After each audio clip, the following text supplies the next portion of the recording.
모세오경의 중심은 역시 율법이고요.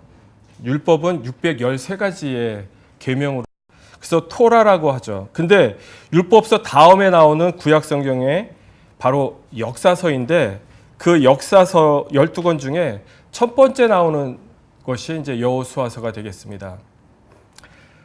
역사서는 말 그대로 이스라엘의 역사를 다루게 됩니다.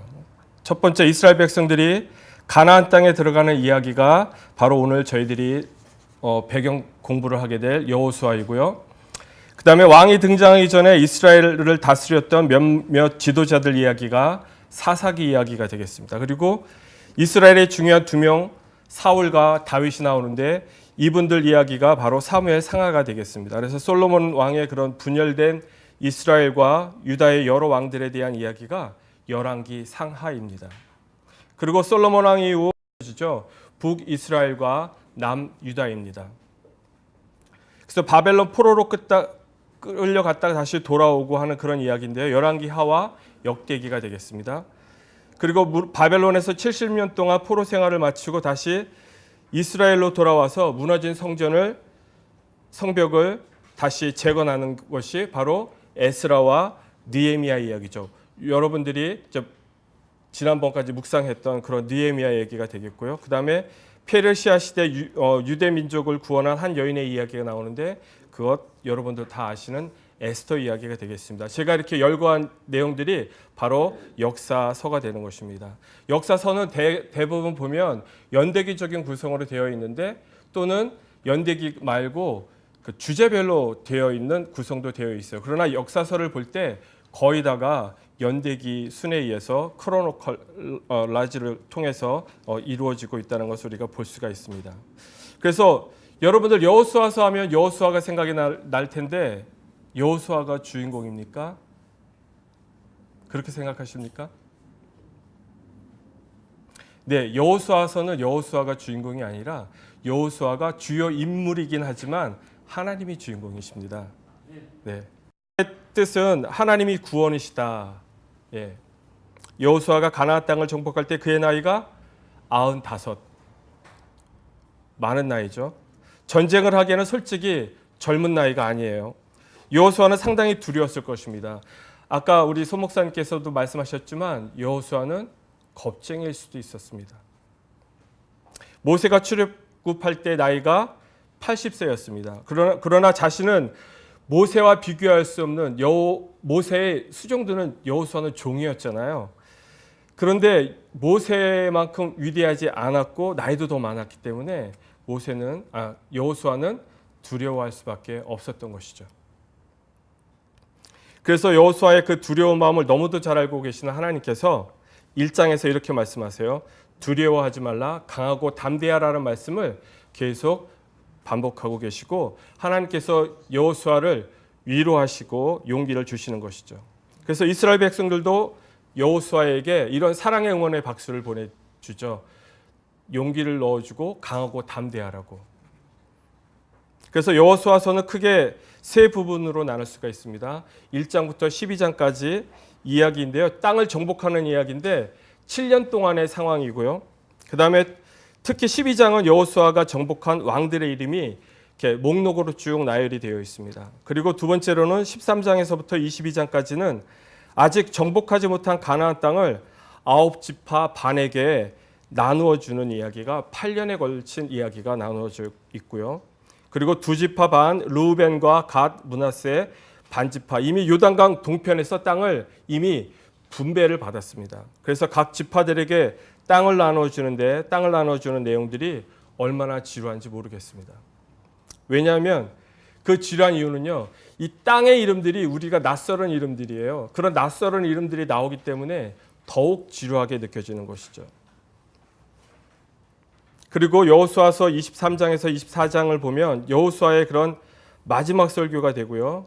23장은 여호수아가 이스라엘 지도자들에게 당부하는 고별 설교의 말씀이 되고 24장은 이스라엘 백성들에게 여호수아가 한 고별 설교가 되겠습니다. 그래서 여호수아가 죽는 장면을 빼고는 여호수아가 여호수아서를 기록했다고 보고 있습니다.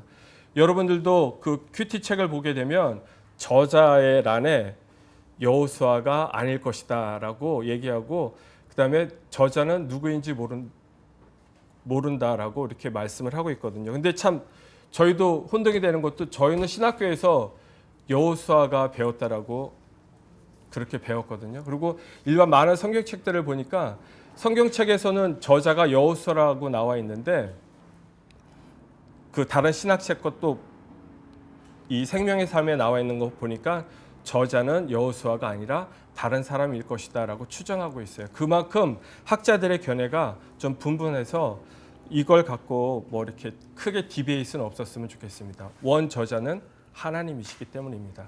왜냐하면 여기서 여호수아가 죽는 장면을 빼놓고는 거의 여호수아가 썼다라는 그런 증거들, 내증들이 이 성경에 나와 있거든요. 그래서 여러분들과 같이 나눠보도록 하겠습니다. 그래서 이스라엘 백성들에게 여호수아가 그토록 하고 싶었던 이야기는 무엇이었을까? 그다음에 하나님께서 이집트를 구원하기 위하여 가나안 땅으로 인도하신 이스라엘 백성들에게 하고 싶었던 말씀. 그러니까 여호수아를 통해서 하나님께서 하고 싶었던 말씀들은 무엇일까? 이런 것들을 왜 여호수아가 기록했을까? 그러니까 이런 질문들을 품으시면서 여호수아를 읽어보시고 묵상하시기를 부탁드립니다. 그래서 지금 나에게 하시는 하나님의 말씀을 들을 수 있을 것입니다. 왜냐하면 하나님께서 교통하고 계시고 소통하고 계시기 때문에 바로 그런 음성을 저희들에게 들려 하나님만이 우리의 구원자이십니다 라는 것을 고백하시면서 묵상하시길 바랍니다. 근데 제가 어제 성서 유니온에서 하는 매일 성경 그 독자 세미나에 참석하고 왔어요. 왔는데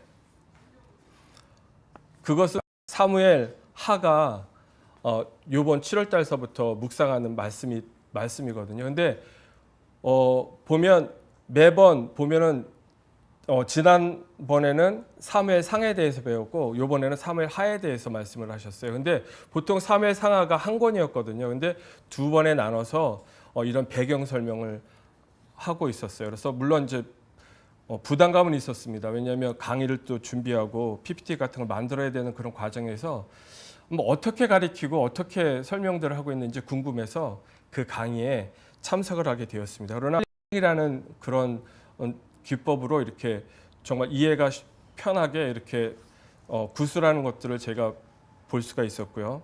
근데 저희들이 하는 것은 좀 약간 좀 다릅니다. 저희들은 이 YM이라고 로렌 커닝햄에 의해서 이 균합적 성경 연구가 셋업이 되었어요. 근데 이 균합적 성경 연구가 그렇게 쉬운 것만은 아니에요.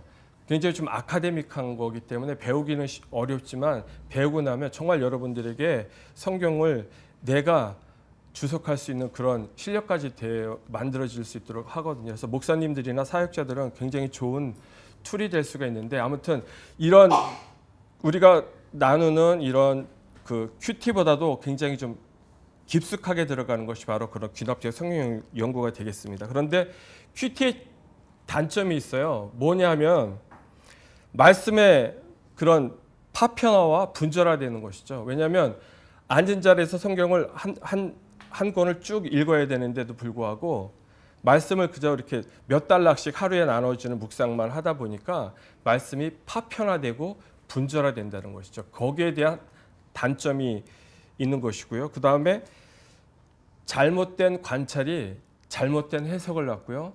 잘못된 해석이 또한 잘못된 적용을 낳아요. 이 큐티의 단점이 뭐냐면 관찰을 깊게 하지를 못하시고 짧게 그냥 수박 겉핥기식으로 하다 보니까 해석이 잘못되어지고요. 해석이 잘못되어지니까 적용이 잘못되어져요. 그래서 아전인수격으로 해석되어지는 경우 모든 상황에서 다 내 위주로 적용이 되는 거예요. 말씀을 보면 여러분들 분명히 이제 여호수아 전쟁하는 이야기 이런 것이 나오는데 여기에다가 결국은 저 건강 회복 시켜주세요. 저 비즈니스 잘 되게 해주세요. 이런 거랑 연관을 시키거든요. 사실은 그런 것과는 거리가 좀 있는 것이죠. 아무튼 큐티를 하는 데 있어서 이런 배경을 연구를 하고 큐티에 임하게 되면 성경적인 그런 전체적인 그림, 퍼즐이 맞춰질 거예요. 단 몇 조각 갖고는 전체적인 퍼즐을 우리가 그림을 그릴 수가 없는데 이 배경 정보를 공부하고 나면 전체적인 그림을 그리고 퍼즐을 맞추는데 훨씬 도움이 될 것이라고 생각이 됩니다. 아무튼 여호수아를 묵상하시면서 이런 것들을 묵상을 나눴으면 좋겠습니다. 66권의 성경책 가운데 한 권의 성경책을 공부하는 데 있어서 먼저 배경 연구를 공부하는 것 정말 좋습니다. 그래서 전반적인 흐름을 파악할 수가 있고요. 조망할 수 있어서 아주 유익합니다. 그래서 본래 독자들, 원독자들이 있어요. 성경에는. 우리는 2차 독자예요. 2차 독자고 원독자들, 오리지널 리더들에게 그 시대 상황에서 말씀을 받는 사람들이 있죠. 그 사람들에게, 그리고 오늘날 우리에게도 여전히 말씀하시는 하나님의 말씀을 믿는데 중요한 이해를 돕는 것이 바로 이 배경 공부가 되겠습니다. 이해되지 않으면, 내가 쉬운 말로 설명하지 못하면 모르는 것입니다. 안다고 착각하고 있는 것이죠. 저 역시 안다고 착각하는 경우가 많거든요. 전반적인 이미지를 알고 묵상할 때 딴소리를 하지 않게 되고 본문에 더 잘 집중할 수 있다는 것입니다. 그래서 본문을 연결해 주는 다리 역할을 하는 것이 성경 배경 연구인 것입니다. 그래서 우리는 Basic Required Information이라고 하고요. 여기서는 4가지 방법에 의해서 어떤 이런 논리에 의해서 포맷으로 정해져 있습니다. 첫 번째는 비평적인 방법과, 두 번째는 문학적인 방법, 세 번째는 역사적인 방법, 네 번째는 조사 방법이 있어요. 이런 어떤 포맷의 흐름의 논리에 있어서 우리가 성경을 이해하게 되는 것입니다. 구약 성경의 정경을 위해서 시금석은 저자가 누구인가라는 것을 아는 것입니다. 그래서 언제 쓰여졌고 누구에 의해서 쓰여졌는지, 독자는 누구인지, 그리고 가르침에 초점을 맞추는 연구를 하는 것이 매우 중요한 것입니다. 그래서 우리는 어떤 책들이 구약 성경을 형성하며 또 성령 하나님께서 어떻게 인간 저자를 도구 삼으셔서 구약 성경을 기록했는지, 또 어떻게 구약 성경 책들이 우리에게 전수되어질 수 있었던 것인지 살펴보는 것은 매우 중요합니다. 그래서 단순히 읽기만 하면 항상 본문을 이해하게 됩니까? 그렇지 않죠. 여러분, 묵상이 20-30분 만에 뚝딱 끝나는 게 아닙니다. 어떤 거는 하루 종일 묵상을 해도 그 묵상이 잡히지 않는 그런 경우가 있어요. 그래서 단순히 읽기만 하면 항상 본문을 이해할 수 있는 것이 아니죠. 그래서 어떤 해석학의 규칙을 따라야 하는 것인데, 어떤 그런 지침을 따라야 되는 것인가, 각 구절의 의미를 결정하는 데 도움이 되는가, 씨름해야 됩니다. 이런 과정을 거치지 않고 본문을 바로 읽고 묵상하면 묵상이 잘 되지가 않습니다. 그래서 이 책을 누가 썼는가? 내적인 증거는 성경 말씀에서 우리가 찾고요. 외적인 증거는 그 성경책 외에서 탈무드나 다른 기록들에 의해서 찾게 되는 것이고요. 언제 쓰여졌는가, 누구에게 쓰여졌는가, 이런 것이 비평적인 방법을 통해서 우리가 연구하는 것입니다. 그리고 두 번째는 어떤 문학 양식을 찾을 수 있는가? 문법적, 문학적 방법은요, 문법과 구분의 일반 법칙을 적용해서 공부하는 것인데요. 단순한 의미로서 성경 구절을 의미하는 것을 발견하는 것이에요. 여러분, 성경이 문학이라고 하니까 혹시 알러지도 돋으시는 분 계십니까? 네, 전도사님 알러지 돋으세요? 네, 제가 침례교에서 사역할 때 어떤 사모님과 일반 평신도하고 디베이트이 벌어졌는데, 제가 신학교 다니면서 좀 알량한 지식이 있어서 문학이라고 했다가 되게 혼났어요. 하나님 말씀을 문학이라고 한다고. 사실은 문학 형식으로 쓰여져 있습니다. 왜냐하면 시편이라고 하는 것은 시적인 형식으로 쓰여져 있고요. 그 다음에 서신서는 편지 형식으로 쓰여져 있거든요. 그 다음에 이런 역사서는 내러티브, 그런 하나의 문학적인 형식이 있어요. 근데 그런 문학적인 형식을 우리가 전혀 도외시하면 해석하는 데 문제가 되는 것이거든요. 시편은 시적인 형식으로 공부해서 해석을 해야 되는데, 그거를 다른 서신서 형식으로 그것을 해석하거나 할 수가 없는 것이죠. 그렇기 때문에 이런 문학적인 것 분명히 고려를 해야 되는 것입니다. 그래서 성경은 문학의 여러 종류, 그러니까 여러 장르를 포함하고 있다는 것이죠. 그래서 해석자의 그런 여러 경우에 따라서 약간 다른 원리를 적용하고 있는 것입니다. 그래서 역사서 12권은요, 역사적 서술 이야기를 내러티브 형식으로 서술하고 있다는 것입니다.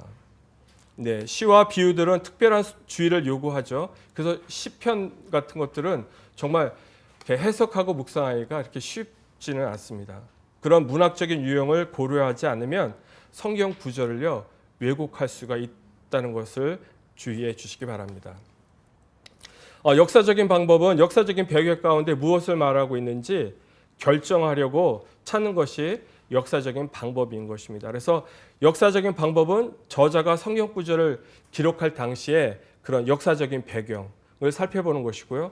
성경 저자가 자신의 본문을 구성하고 있는 배경이 어떻게 형성되어져 있는지, 그 배경 가운데 하나님께서는 그 인간 저자를 통해서 말씀하시고자 하는 것이거든요. 그래서 느헤미야서는 바벨론 포로 당시의 그런 정황과 귀환해서의 그런 역사적인 정황들이 있지 않습니까? 그런 가운데 느헤미야가 바라본 예루살렘 성벽과 성문을 다시 이렇게 수리하고 다시 재건하는 그런 내용들인 것입니다. 그래서 그 역사적인 정황의 그런 배경이 어떤 것인가를 보고 배우는 것들은 중요하다라고 말씀을 드릴 수가 있습니다. 정말 큐티의 단점은요, 이런 관찰과 해석 방법을 무시하고 오늘 나에게 바로 적용하는 데 있어서 많은 문제점들이 노출이 되는 것이거든요. 그래서 이런 방법을 아시고 묵상한다면 더 좋은 묵상, 더 훌륭한 묵상을 나눌 수 있는 장점이 있습니다. 아무튼 성서 유니온 같은 경우에서는 이런 거를 2년 전서부터 미주에서도 했다고 합니다. 그러나 우리는 지금 출발이 늦었지만 오늘 손 목사님과 같이 차를 타고 오면서 이런 말씀들의 내용을 우리가 나누었는데 정말 늦었지만 정말 두란노에서 이 생명의 삶 책 정말 잘 만들었어요. 잘 만들었는데 이런 것들을 이 이민사회에서 해주지를 않아요. 제가 그래서 여쭤봤어요. 한국에서는 그럼 두란노에서 이런 매달 그런 배경 정보를 설명하는 이런 세미나 시간이 있느냐고 여쭤봤는데 있다라고 말씀을 하시더라고요. 근데 미주에서는 아무도 신경을 써주지 않으셨는데 우리 손태정 목사님과 박창준 집사님의 어떤 그런 노래의 결실로 이런 시간을 갖게 되어서 정말 감사드립니다. 그래서 역사적인 방법은 이런 역사적인 배경 가운데서 나누는 것을 역사적인 방법으로 취하고 있고요. 그 다음에 조사 방법. 이것들은 구약 성경의 사건들이 어디서 일어났는지 궁금하지 않으세요?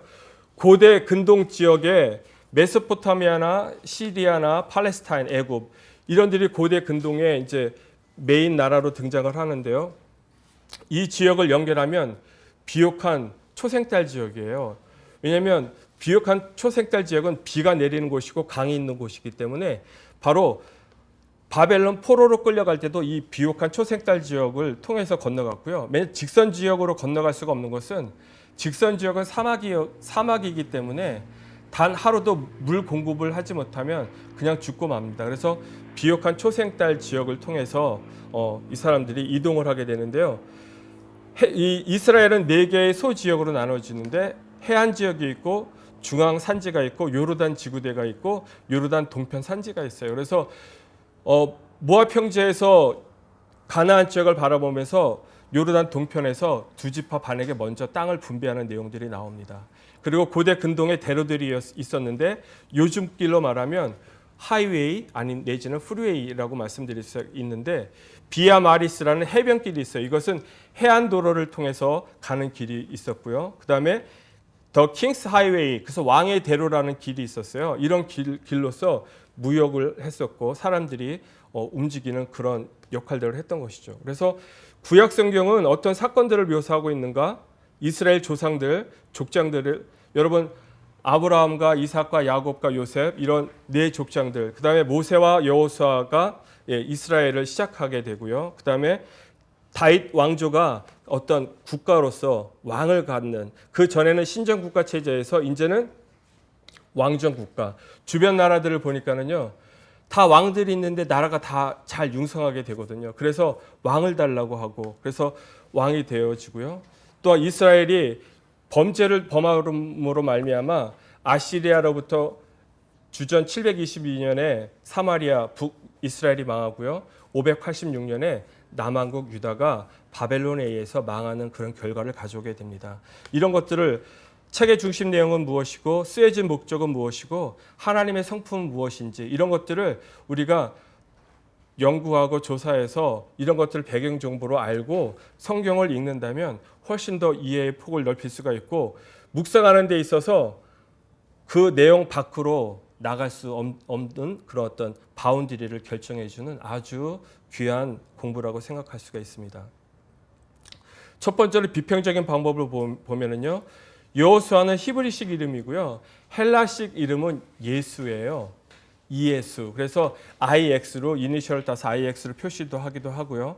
예수 그리스도의 예표로서 여호수아를 나타내는 것이고 여호수아의 이름은 여호와는 나의 구원이시다. 그래서 예수님의 이름의 뜻과 같습니다. 그래서 예수 그리스도를 예표하기도 한다라고 볼 수가 있고 가나안을 정복하고 땅을 분배하는 것이 예수 그리스도가 하늘과 땅의 모든 권세를 가지시고 우리 성도들에게 온 세상에 파송하시는 그런 내용과 유사하다는 의미에서 그리스도를 예표한다라고 볼 수가 있습니다. 그리고 여러분들도 잘 아시는 라합, 붉은 줄을 매단 이방인 라합의 가족들을 살려주시는 것이 이방인을 구원하시기 위해서 붉은 피를 흘리신 예수 그리스도와 닮았다라는 것이죠. 그래서 구약에 나타난 예수 그리스도를 예표한다라고 볼 수가 있는 것입니다. 그래서 비평적인 방법에서 내증으로 이 책을 누가 썼냐 하면 여호수아가 기록했다라는 것을 내증으로 여호수아 24장 25절과 8장 32절 말씀하고 있어요. 그래서 사건들을 직접 경험하고 목격한 사람이라는 것을 알 수가 있고 여호수아 생전의 사건들을 경험한 사람들이라는 것을 알 수가 있고 세세한 이스라엘 정복에 대한 기록들을 언급하는 것. 아까 10장에 태양을 멈추는 사건들 이런 것들을 보았을 때는요. 이런 사건들을 직접 목도한 사람들, 경험한 사람이 이 책을 썼을 것이라는 것을 추정을 할 수가 있습니다. 그래서 라합이 살아있을 때 기록했다는 것 6장 25절 말씀에 기여하고요. 가나안 성읍에 대한 고대 이름을 정확히 알고 있었어요. 그리고 가나안 성읍에 대한 여호와께서 여호수아에게 직접 말씀하신 것을 언급하고 있고 여호수아가 여호와의 군대 장관을 만난 이야기들 이런 것들 내증을 통해서 보면 여호수아가 쓴 것이 맞구나라고 말을 할 수가 있습니다. 그러나 오늘날 대부분의 학자들은요 여호수아가 썼다라고 내증을 하지를 않아요.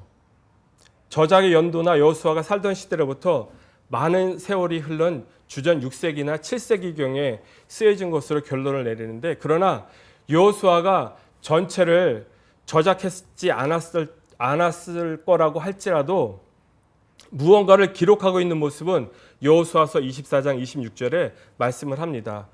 여호수아가 이 모든 말씀을 하나님의 율법책에 기록하고 이 말씀을 보면 여호수아가 기록했다는 것을 우리가 알 수가 있습니다. 그런데 한 가지 또 아이러니한 게 있어요. 보면 여호수아가 쓰지 않은 부분도 있다는 것이죠.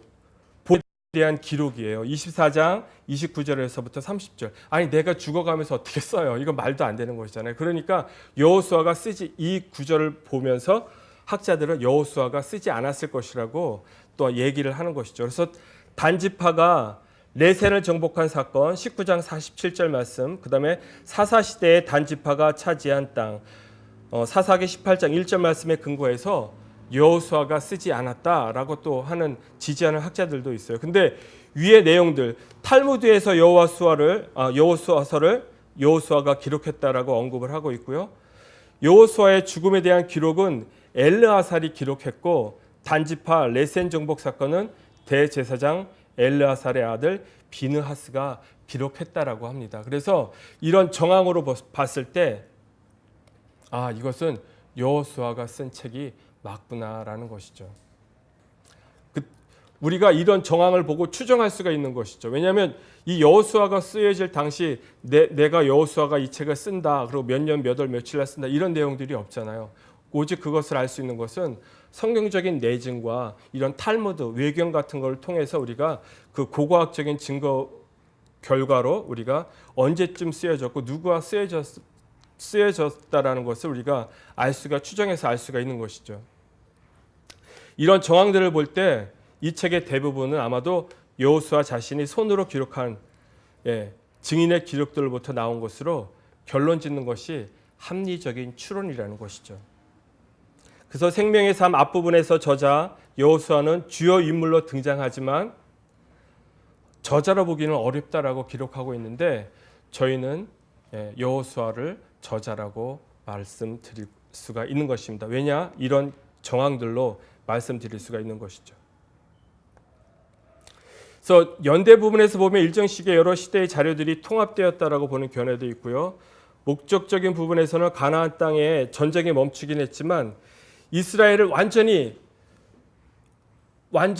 정복한 것인가 아니면 부분적으로 정복한 것인가 여호수아서에서는 이 두 가지를 다 오픈하고 있어요. 여러분들도 이것을 잘 보시면서 묵상하시기를 바랍니다. 왜냐하면 저도 궁금한 것이 과연 여호수아가 가나안 땅 전체를 다 정복한 것인지 아니면 일부분만을 정복한 것인지. 근데 그런 내용들이 여호수아서에 다 나오고 있어요. 그렇기 때문에 그런 것들을 우리가 생각해 보면서 또 말씀들을 묵상했으면 좋겠습니다. 언제 쓰였냐 하면은 모세처럼 광야에서 40년 동안 연단을 받았어요. 근데 95세의 늙은 나이에 민족 지도자가 되어서 110세에 죽었거든요. 생애 대부분을 훈련 과정으로 광야에서 많이 겪는 것을 볼 수가 있고요.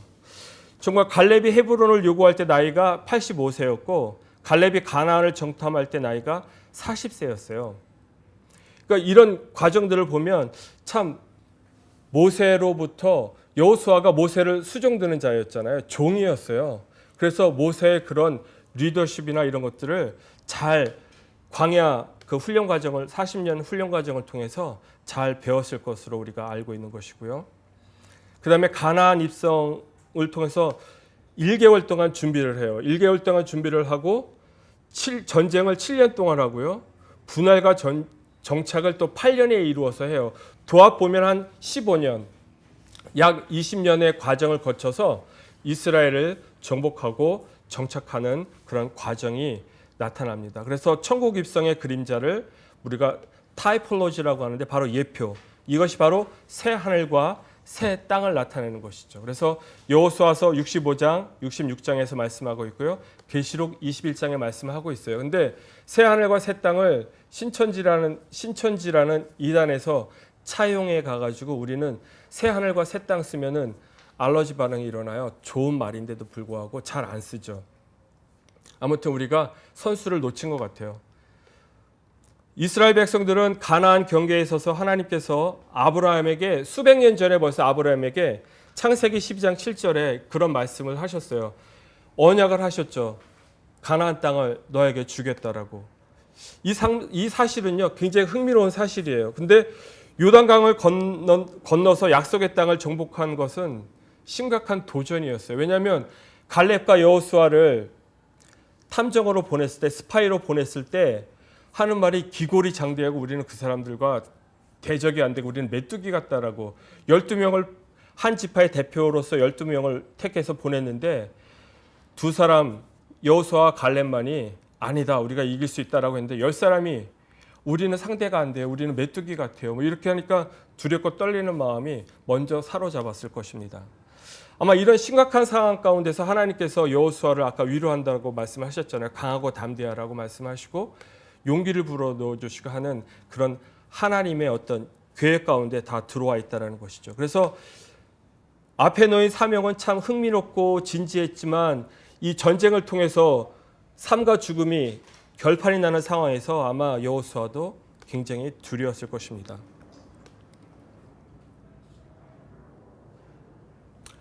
이 책의 원독자들은 가나안 땅을 분배받은 출애굽 2세대들이고요. 그 후손들이죠. 1세대들은 가나안에서 모두 다 죽었어요. 오직 살아남은 사람은 모세와 갈렙과 여호수아죠. 1세대들은. 그리고 출애굽기 2세대 사람들에게 우리가 보여주는 것이고요. 우리가 누구에게 쓰여졌냐는 그 2세대들, 가나안 족복 2세대와 3세대들에게 쓰여졌다는 것을 우리가 알 수가 있고 원독자들이 궁금했던 것들은요. 아직 정복되지 않은 땅에 적들이 있습니다. 그 적들을 어떻게 할 것인가? 하나님께서 약속을 정말 성취할 것인가? 또 그다음에 우리가 계속 이 적들과 싸워서 이길 수 있을 것인가? 남아있는 땅을 차지할 있을 수 있을 것인가? 유단 동편에 있는 지파들과 어떤 관계를 유지해야 하는지, 그리고 자신들이 가지게 된 지파의 경계는 어떤 어떤 경계를 띠고 있는지, 이런 것들이 되게 궁금했을 거예요. 이 원독자들에게 있어서. 그래서 이 거룩한 전쟁을 과연 우리가 치를 수 있는 것인가? 이 원독자들에게 2세들, 3세들 독재들에게는 가장 궁금했던 내용이 됐을 것입니다.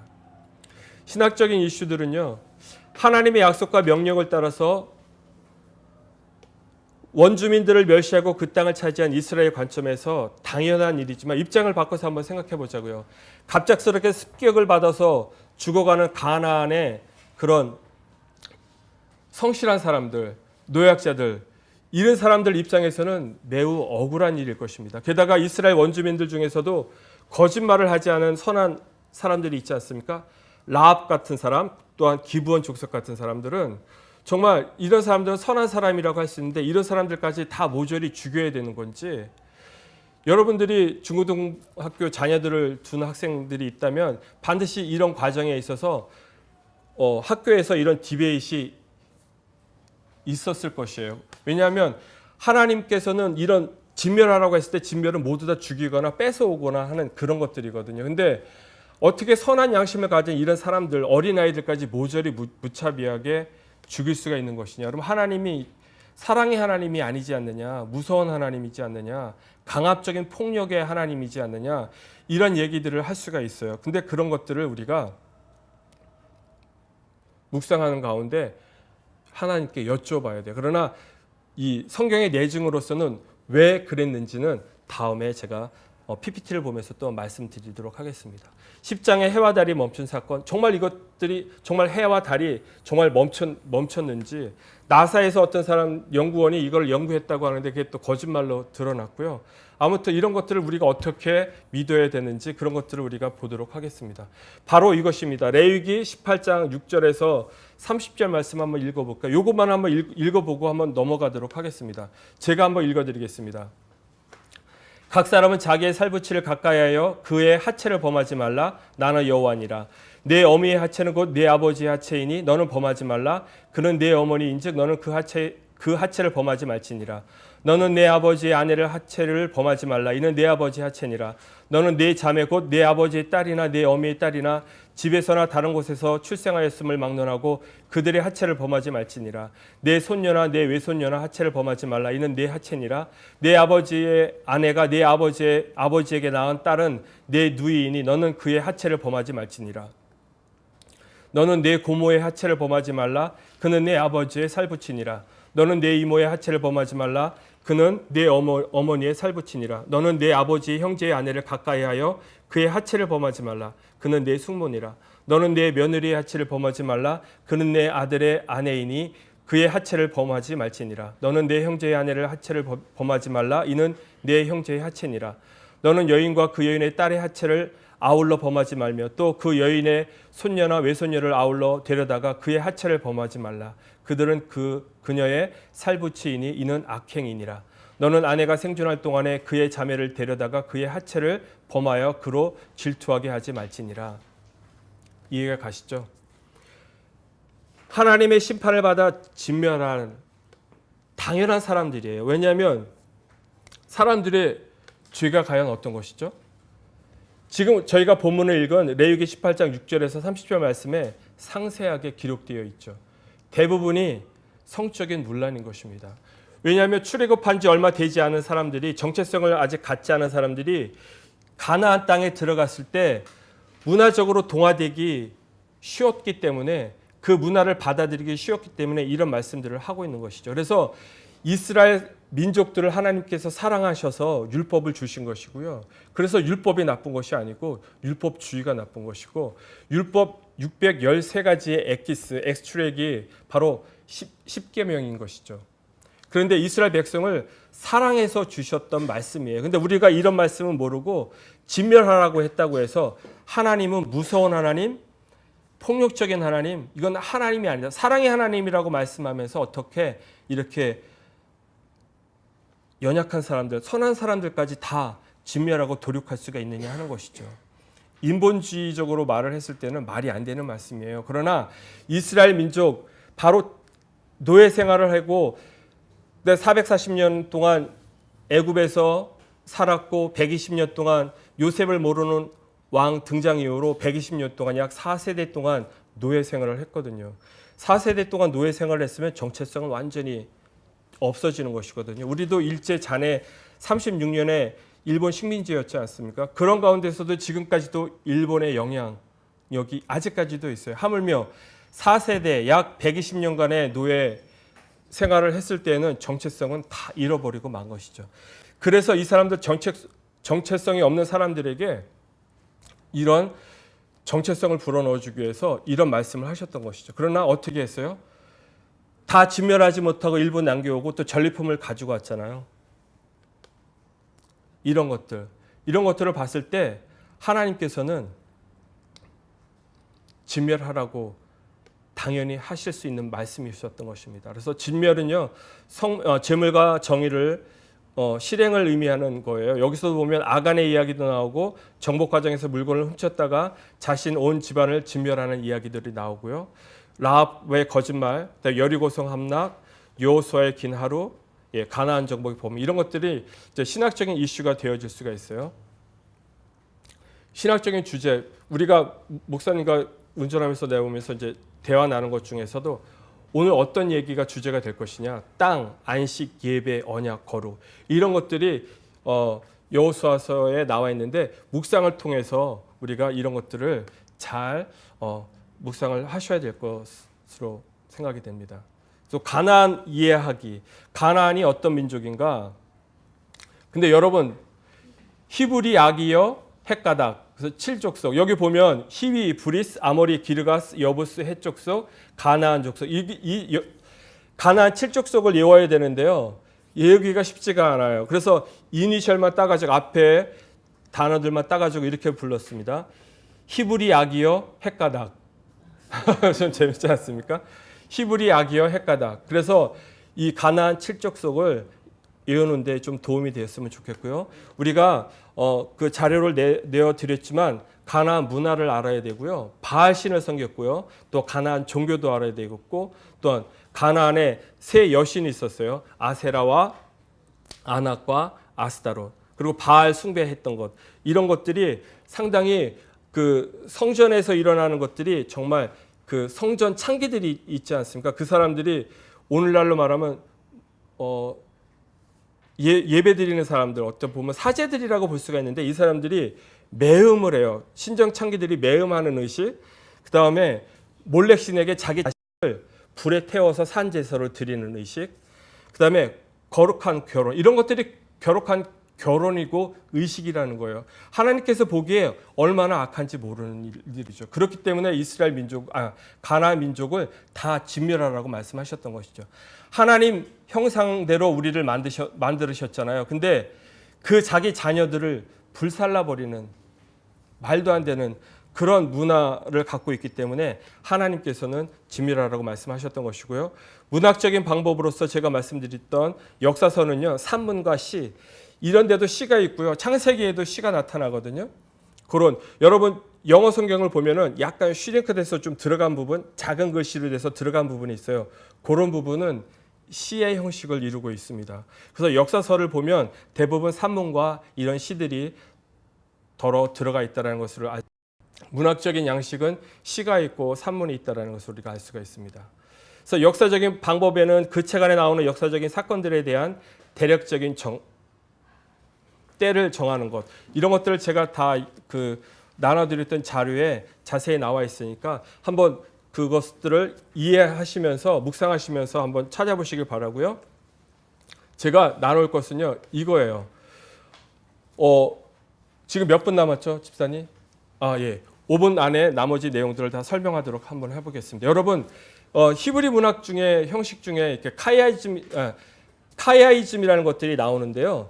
히브리 문학의 한 특징들이에요. 여러분들 이 계열 보면은 세 부분으로 아까 우리가 나눌 수가 있다라고 말씀을 드렸는데, 이스라엘 땅을 정복하고 그 다음에 분배하고 그 다음에 정착하는 이 세 단계를 여호수아 24장 안에 다 나누어 주고 있는 것입니다. 그래서 1장과 12장, 그다음에 13장에서부터 21장, 22장에서부터 24장까지 이렇게 크게 세 파트로 나눌 수가 있습니다.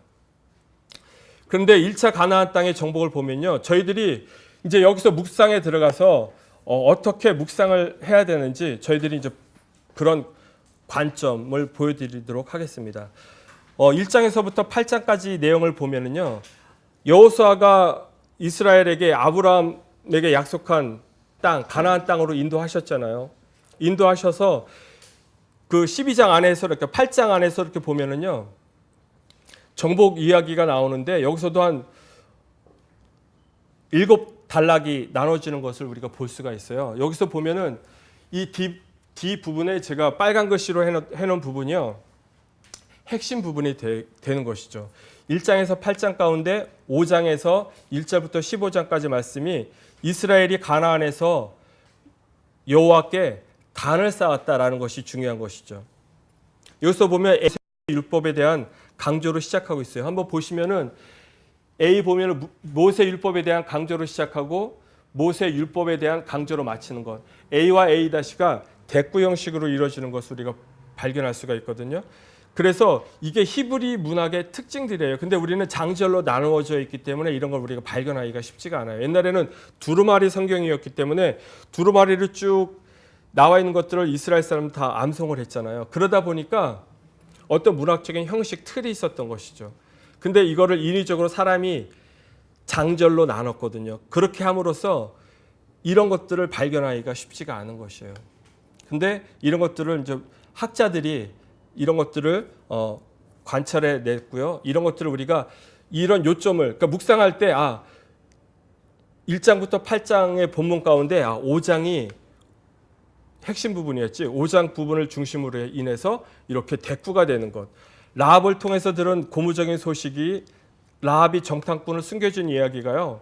아간이 탈취물을 숨긴 것 이런 것과 대꾸 형식을 이루어지고 또 여리고성 요동강이 그치고 또한 여리고성이 무너진 기적의 이야기들을 대꾸 형식으로 서로 마주보게끔 그래서 하나의 겹치게끔 만들어서 가운데 핵심이 이런 부분들로 인해서 하나님께 단을 쌓아서 제사를 드렸다라는 것을 말씀하고자 하는 것이죠. 그래서 1차 가나안 정복에 대한 내용이 1장부터 8장에 있는데 5장이 가장 핵심이 되는 부분이다. 그래서 이런 것들이 만약에 본문으로 주어졌을 때 모세 율법에 대한 강조구나. 이방인 라합이 정탐꾼으로 숨겨진 내용이구나. 이런 큰 틀을 보시면서 이렇게 묵상을 하시면 묵상하는 데 훨씬 도움이 되실 것입니다. 그 다음에 2장에 보면은요, 라합 이야기가 나오죠. 여기서도 보면 D 부분이 핵심 부분이 나와요. 바로 서약하는 것. 라합이 밧줄을 사용하여 정탐꾼을 구해준 이야기. 라합이 거짓말을 했죠. 근데 하나님께서 라합과 기브온 족속만을 살려두시는 이야기들. 이런 부분들. 그 다음에 정탐꾼 여호수아를 떠나서 가나안을 정탐했는데 A와 A-를 보면 정탐꾼이 여호수아에게 돌아가서 보고하는 내용들 이런 것들을 대꾸 형식으로 이루어짐으로써 가장 핵심 부분은 서약이라는 부분이죠. 라합이 밧줄을 사용하여서 정탐꾼들을 구해준 것. 그래서 왜냐하면 제가 예수 그리스도를 예표했다라는 것은 이런 그 구속의 역사들이 이런 것들을 통해서 바로 예수 그리스도의 타이폴로지 예표가 바로 여호수아라는 것을 우리가 생각하면서 본문을 묵상하면 더 좋은 묵상이 될 줄로 생각이 됩니다. 그래서 전반부를 시작하고 끝맺는 그 1장과 8장은 율법에 대한 순종의 그런 중요성들을 강조하고 있는 부분이고요. 핵심적인 위치의 기념식에 관한 본문은 이스라엘을 이곳까지 인도해 주신 분이 하나님이시구나 그런 사실에 초점을 두고 있는 것이죠. 그래서 라합과 기브온 족속에 관한 이야기의 대칭은 하나님을 신앙하는 가나안 사람을 구원하시는 패턴을 볼 수가 있어요. 그래서 라합과 기브온 족속을 통해서 그런 이방인들도 구원하신다는 그런 패턴을 이곳에서 발견을 할 수가 있는 것이죠. 그 다음에 요단강을 도하는 장면이 3장과 4장에 걸쳐서 나오고요. 여기도 핵심 부분은 기념비를 세우는 거예요. 그러니까 도하, 강을 건너고 나서 기념비를 세우는 것. 그래서 요단강 동편 진영에서 요단강 서편 진영에서 이렇게 대꾸를 이루어가면서 핵심적인 부분들을 이렇게 나눴을 때 바로 여호수아 3장과 4장의 부분에서 그 묵상을 나눌 때요. 4장 1절 9절이 바로 핵심적인 부분이기 때문에 요단강을 도하했고 여기서 기념비를 세우도록 했던 하나님을 만나시게 되는 것입니다. 그 다음에 7장 1절부터 8장 29절에 보면 아간의 이야기는 여호와께 그런 단순히 순종에 초점을 맞춘 것이지만 이스라엘은 불순종하면은요 더 이상 전쟁에서 승리할 수 없다라는 것을 말씀 가운데 볼 수가 있는 거예요. 보면 아간과 아이성 사건에서도 우리가 볼 수가 있는 것이죠. 죄를 자복하고 회개할 때만이 다시금 하나님의 축복을 받는 그런 회복의 역사가 이루어지는 것이고요. 가나안 정복 기사의 전체 구조는 이스라엘이 가나안을 정복한 것은 전적으로 여호와의 힘을 의지해야만 가능하다라는 것을 볼 수가 있는 것이죠. 아간이 어떻게 했습니까? 탈취한 물건을 자기가 좀 이렇게 빼돌렸잖아요. 그래서 아간이 죽게 되고요. 여리고성은 하나님 말씀에 순종해서 7바퀴를 돌았을 때 대제사장들이 아까 우리 사진이 제일 처음에 이렇게 나팔 부는 양각 나팔 부는 사진이 있었잖아요. 그 7바퀴를 들고 대제사장들이 나팔을 불었을 때 여리고성이 무너졌습니다. 그러나 아이성은 너무나도 작은 성이었어요. 그런데 하나님 말씀에 순종하지 않았기 때문에 아이성에서 패배하는 것들을 볼 수가 있는 것이죠. 그래서 여호수아는요. 하나님 말씀에 순종하면 전쟁에서 이기고 하나님 말씀에 순종하지 않으면 전쟁에서 진다라는 것을 볼 수가 있습니다. 그리고 두 번째 부분은 가나안의 남은 지역을 정복하는 내용입니다. 그래서 요단 서편 모든 왕들이 이스라엘을 대항하는 사건에 초점을 맞춰지는데요. 여러분 여기서도 보면은요 전쟁을요 보면 가운데서 치고요 위아래 이 여호수아서가 육군사관학교의 교과서라는 거 여러분 혹시 알고 계십니까? 예, 육군사관학교 교과서고요. 그 메가더 장군이 왜 우리나라 인천을 쳤을까요? 북한과 남한의 딱 중간이에요. 중간을 침으로써 적의 테러를 차단했던 것이죠. 바로 그런 아이디어를 여호수아에서 착안했다라는 것이죠. 그래서 모든 왕들은요 일심으로 여호와께 대항했죠. 왜냐하면 그 사람들을 지면 안 되니까. 그래서 모든 왕들이 또한 패하게 되는 것이고 연합은 깨어지고 이 나라의 이름이 하나는 이라는 표현이 함께 나오는데요. 하나씩 거명이 되어 연합했던 이스라엘 왕들이요. 그 대적했던 모습들을 우리가 발견할 수가 있고요. 여호와께서는 저들의 동맹을 깨뜨리시고 여호수아를 통해서 한 나라씩 정복을 해요. 강원도만한 나라를요. 왕이 31명이나 그 강원도만한 나라에 왕들이 있었어요. 오늘날로 말하면 그냥 부족 국가라고 생각하시면 돼요. 그냥 하나의 국가라는 형태는 아니고요. 부족 국가의 형태였다라는 것을 알 수가 있는 것이죠. 왜냐하면 강원도만한 땅에 왕이 31명이 있었으니까는요. 그 나라라고 볼 수가 없잖아요. 부족 국가죠. 그런 것들을 볼 수가 있고 역사적인 결말의 마지막 단위는 가나안 땅의 분배에 대한 내용이 13장에서 24장의 내용이고 여기서도 보면 핵심 부분은요. 실로에 대한 분배의 이야기가 바로 18장에 나와요. 1절부터 10장까지 내용이 되겠습니다. 이런 도입 부분과 결론 부분 여기서도 자세히 보시게 되면은 대꾸 형식으로 일어나는 것을 우리가 볼 수가 있어요. 여기서도 보면 핵심 부분은 이스라엘 땅의 분배가 전적으로 여호와 하나님의 손에 달려 있음을 강조하는 것이고요. 13장에서부터 24장의 구조는 이런 몇 가지 주제들이 강조되는 것을 볼 수가 있어요. 그래서 여러분들도 보시면 도입 부분 A와 결론 부분 A-가 정복을 계속하라는 명령이 강조되고 있고요. B와 B-가 이스라엘 지파 중에서 요단강 동편 지파들에게 초점이 맞추어져 있는 것을 우리가 발견할 수가 있고요. 지파에 대한 땅 분배에 있어서 여호와께서 주도적으로 역사하고 계신다는 것을 알 수가 있습니다. 오늘날 우리에게 주는 의미가 있어요. 예수 그리스도께 아버지 하나님을 찬송하라는 것, 그리고 많으신 궁일대로 예수 그리스도를 죽은 자 가운데서 부활하게 하심으로 말미암아 우리를 거듭나게 하시고 산소하게 되게 하셨다는 것. 이방 백성들 가운데서 특별히 하나님께서 택하셔서 하나님의 택한 땅을 주시겠다고 창세기 12장 7절에 아브라함에게 말씀하신 말씀을 성취하게 되는 것이고 또 생각해 볼 질문들이 있어요. 묵상하시면서 정말 이거는 꼭 생각해 보셔야 될 것 같습니다. 나는 어떤 전투를 치르고 있는가? 내가 싸워야 할 전투는 어느 것인가?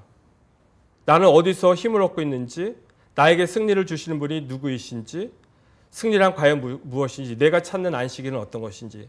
그래서 예수 그리스도의 렌즈로서 여호수아를 묵상하시기를 부탁드립니다. 그래서 승리의 안식일로 가는 길에는 수많은 난관이 있어요. 여러분, 예수 믿었다고 해서 난관이 없습니까? 수많은, 우리가 죽을 때까지 수많은 난관들이 있는데 그 난관들을 어떻게 잘 극복하느냐. 보이는 적보다 보이지 않는 적이 더 무섭거든요. 바로 내 안에 있는 적이죠. 가나안 땅이 천국인가요? 천국 아니에요. 들어간 문제들이 더 많아요. 문화와 겪어야 되는 것, 그 왕들을 죽이고 나라를 차지해야 되는 것, 이런 것들, 수많은 난제들이 앞으로 계속 쌓여 있는데 그 난제들을 묵상하시면서 하나하나씩 풀어가시는 저와 여러분이 되셨으면 좋겠습니다. 바로 이 생각해 볼 질문들을 생각하시면서 여호수아 묵상하시면 좋겠습니다. 기도하고 마치겠습니다.